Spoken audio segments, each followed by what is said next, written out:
So next topic is orbital contribution in tetrahedral complexes. So हम ये topic कर रहे हैं कि we know there are two types of magnetic motion और magnetic movement, spin magnetic movement and orbital.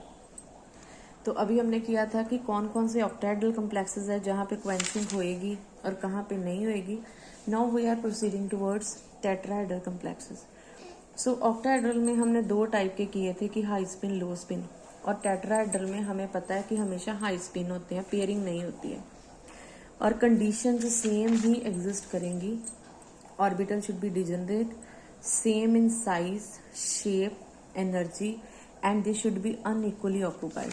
तो condition same है। जैसे यहाँ पे T2G1 था तो ऑर्बिटल कॉन्ट्रीब्यूशन एक्सपेक्टेड थी। इस केस में भी जब T2 1 होएगा तो एक्सपेक्टेड होएगी, T2 2 होएगा तो एक्सपेक्टेड होएगी, 3 में नहीं होगा, राइट।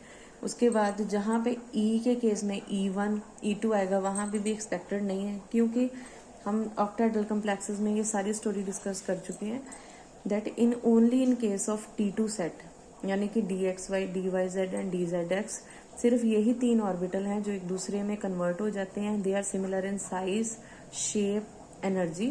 सिर्फ हमने एक कंडीशन देखनी है, they should be unequally occupied. Now there are certain complexes like a cobalt two tetrahedral complexes, जहाँ पे क्या होता है कि एक और इम्पॉर्टेंट फैक्टर है। जैसे हमने बोला कि म्यू में दो चीज़ें कंट्रीब्यूट करती हैं, spin magnetic movement and orbital magnetic movement.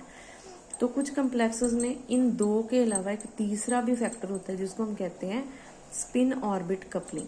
तो स्पिन ऑर्बिट कपलिंग में क्या होता है, there is a important constant which is spin orbit coupling constant lambda.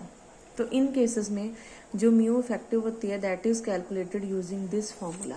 यहाँ पे लैम्डा क्या है, स्पिन ऑर्बिट कपलिंग कांस्टेंट, और लैम्डा की वैल्यू क्या होती है, कुछ कम्प्लेक्सेस में पॉजिटिव होती है और कुछ कम्प्लेक्सेस में नेगेटिव होती है, जैसे इस टेबल से क्लियर है। सो कुछ कम्प्लेक्सेस में ये पॉजिटिव है, कुछ में नेगेटिव है। So obviously bye substituting this lambda value, तो हमें पता है कि म्यू इफेक्टिव कहीं पे अगर ये प्लस है तो ये माइनस हो जाएगी, राइट। इसका मतलब म्यू इफेक्टिव कम हो जाएगी।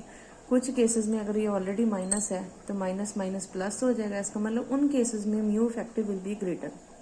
अगेन इट डिपेंड्स कि ये कौन सा मेटल लाइन है, उसकी क्या कॉन्फ़िगरेशन है एंड और उसका क्या लैम्डा वैल्यू है। तो यहाँ पे हमने देखिए, यहाँ पे हमने जो चीज़ें कंक्लूड की हैं दैट इज़ कि हमारे पास स्पिन मैग्नेटिक मूवमेंट है, ऑर्बिटल मैग्नेटिक मूवमेंट है, और ट्रांजिशन कम्प्लेक्सेस में एक और फैक्टर है that is spin orbit coupling, जिसमें आ गया लैम्डा।